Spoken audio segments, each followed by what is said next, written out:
Welcome everyone to Fraud Files Unleashed, where true fraud investigations meet captivating storytelling.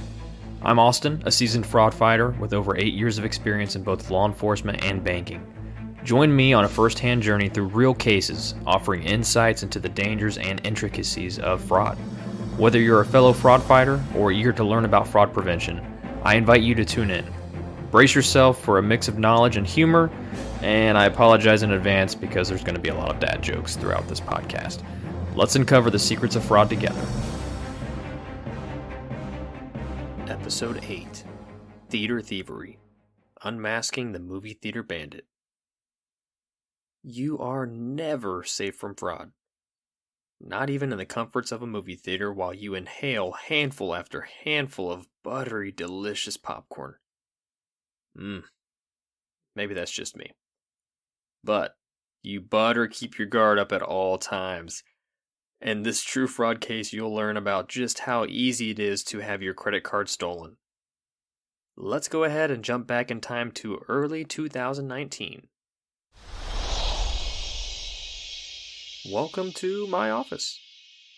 Here I am hanging out with my fellow colleagues inside of our cozy office located inside the City of Altamont Springs Police Department. I am 3 years into my criminal investigative journey at this point, and I am having a blast. Every day is something new. About 4 of the detectives and I have gathered in my office to eat our lunch and play a little bit of Nintendo. We had this generic brand plug-and-play gaming device that we would often mess around with to inspire some creativity when we had downtime. As we are all eating our leftovers and taking turns playing Mario, Detective Jackson, who worked property crimes, walked into my office. We always cracked wise jokes at each other.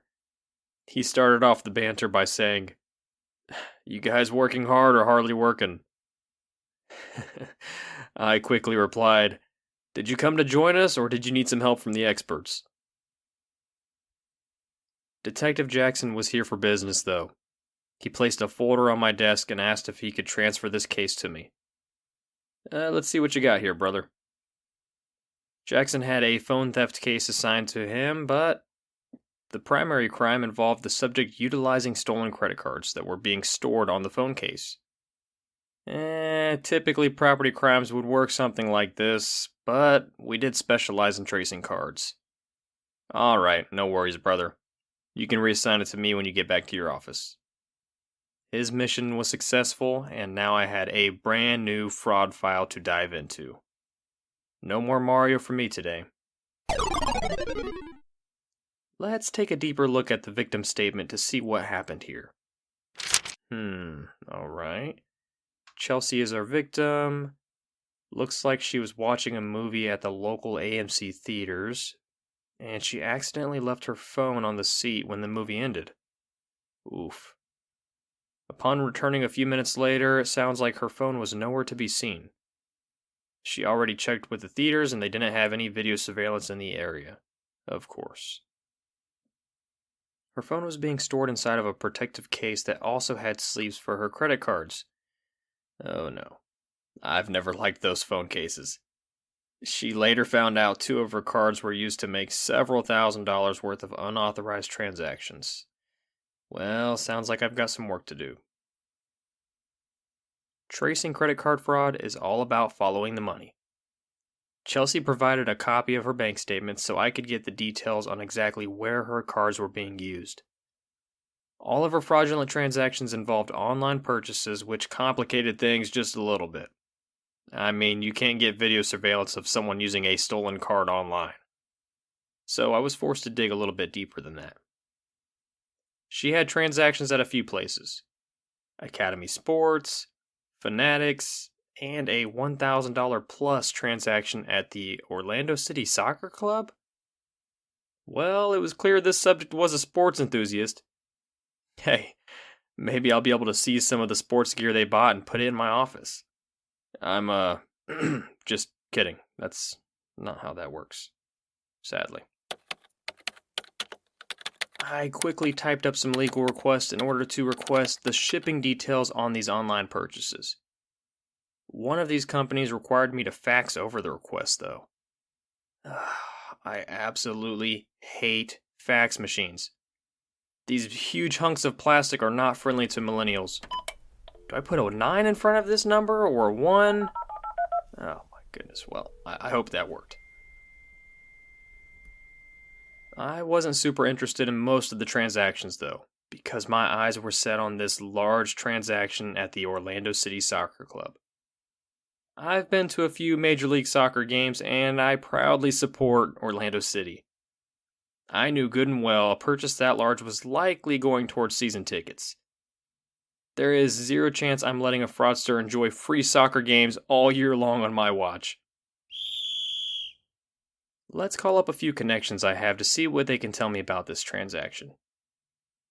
I was able to get in touch with an investigator that worked for the team and he placed me on hold for eternity while he tried to pull up the transaction.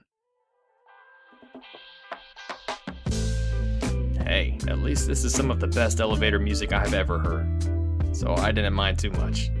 I'm just sitting here jamming out in my office.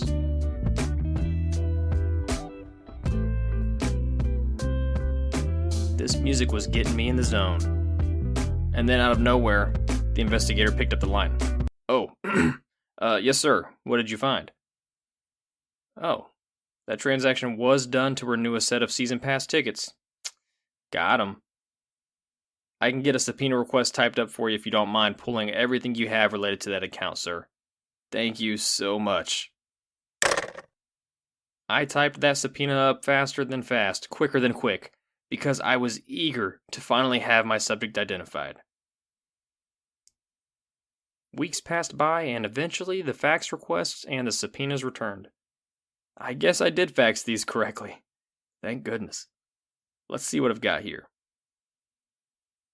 Diving into the online orders first. Looks like every single one was delivered to a Mr. Rodriguez at an address nearby in Castleberry, Florida. Seems consistent. What about these season tickets, though? Well. These tickets also seem to belong to Mr. Rodriguez. They provided a copy of his ID and everything else they had on file for the Orlando City Soccer Club season pass tickets, including his phone number. There's a few quick things to note here. There was no apparent indication that Mr. Rodriguez was trying to hide their tracks, which immediately told me he was either an amateur or somebody was using his info to cover up. Mr. Rodriguez had no criminal record on file, so this appeared to be a first-time offense. Maybe he saw the phone laying there with those tasty-looking credit cards on the back side of the phone case, and he just couldn't help himself. If my gut feeling was right, though, it's sad to think about. Mr. Rodriguez could go from having a clean record to dealing with several felonies. Not good. At this point in my investigation, I'm sitting pretty good. I have enough evidence pointing to Mr. Rodriguez that it's worth contacting him for an interview. I'm already fairly confident that the phone number he had on file with the Orlando City Soccer Club is current. So let's give him a call. Hello? Oh, he answered first try? That never happens. Yes sir, is this Mr. Rodriguez?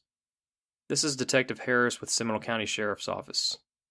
I'm working an investigation currently involving an incident that took place at the AMC theaters. I was just wondering if you'd be available sometime this week so we can discuss it. Judging by the long pause and the hesitation, Rodriguez knew exactly what incident I was referring to. Rodriguez did agree to meet with me, though. Score. Or should I say, goal!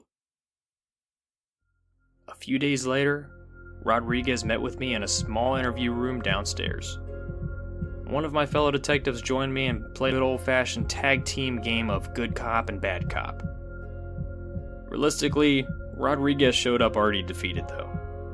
He frequently looked down in despair, and his response and body language was giving off a strong vibe that he knew he was caught. He wasn't necessarily trying to make up stories, but he also wasn't being 100% forthcoming with information. First of all, I started the whole interview off by casually bringing up Orlando City soccer. "Hey man, do you like soccer by any chance? I've been wanting to take my wife to a soccer game, but I wasn't sure if it's worth it." My interviewee fell right into my Venus flytrap. He passionately started talking about his love for the Orlando City soccer team and brought up the fact that he even has season tickets. "Oh wow, that's awesome." As if I didn't already know this. Let's dive into my investigation now. He didn't initially agree to knowing anything about this phone being stolen from the movie theater. "Sure thing, buddy. Now that I've broke the ice and we've started bonding, let's jump into some facts I can prove."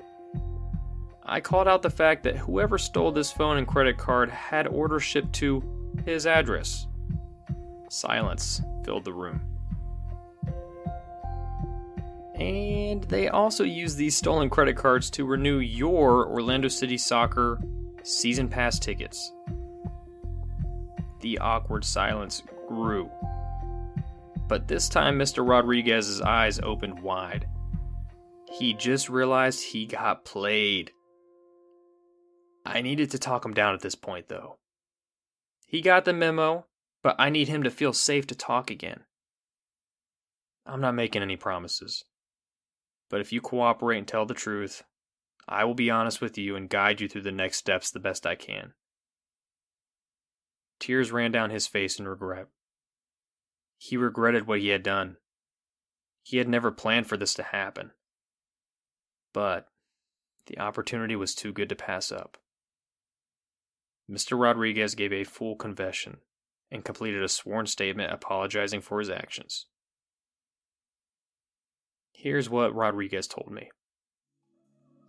He stated that he was at the movie theater with his son, and as they were leaving, they saw someone's phone left on the floor.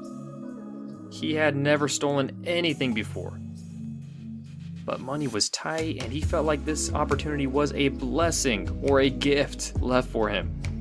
So he grabbed the phone and subsequently used the credit cards to renew his season pass tickets and purchase some Orlando City soccer gear.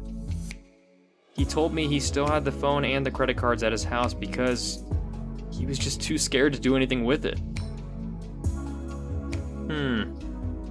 Would you be willing to bring the phone and the credit cards back to the victim? He said he had no problem making that happen. His house wasn't too far down the road, so I went ahead and let him leave so he could go get the stolen items.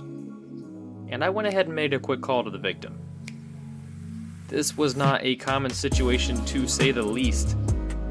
The victim was ecstatic to hear her phone would be recovered, and she wanted to drop the charges. Wow. She said all she wanted was to get her phone back. Well, it wasn't my decision to make. We already had the transaction for the season pass tickets canceled, and the victim was reimbursed for the other transactions. She felt that she wouldn't be at a loss anymore. So, her phone was ultimately returned, and she was so happy. I told Mr. Rodriguez he was potentially off the hook due to his cooperation, but I would be checking to see if the bank wanted to prosecute for their loss, and that he would need to answer his phone if I ever reached out to him. Lucky for him, the bank denied wanting to prosecute. However, I never called to tell Rodriguez this, though. Why not make him sweat a little bit? He did commit fraud after all. Wow. Best ending to a fraud investigation ever? Not quite. But this one definitely surprised me. Fair warning, when the opportunity strikes, even good people can commit fraud. Always watch your belongings and don't let that buttery popcorn distract you from your surroundings the next time you watch a chick flick with your spouse. And there you have it, fraud fighters. Always keep tabs on your phone, and hey, maybe it isn't the best idea to have your credit card stored on the back of your cell phone. Join us next time as we dive into the world of financial intrigue, exposing the tricks of the trade while sharing a laugh or two. Remember, not all heroes wear capes, some wear accountant badges and detective hats. This podcast is presented by Fraud Warfare. If you are interested in supporting us through promoted ads, please connect with us on LinkedIn. please leave us a review on your favorite podcasting platform of choice. It would make my day. You can also support us financially through our buymeacoffee.com/fraudwarfare page. 100% of these funds go towards improving the quality of our podcast and, of course, some coffee. Thanks for listening.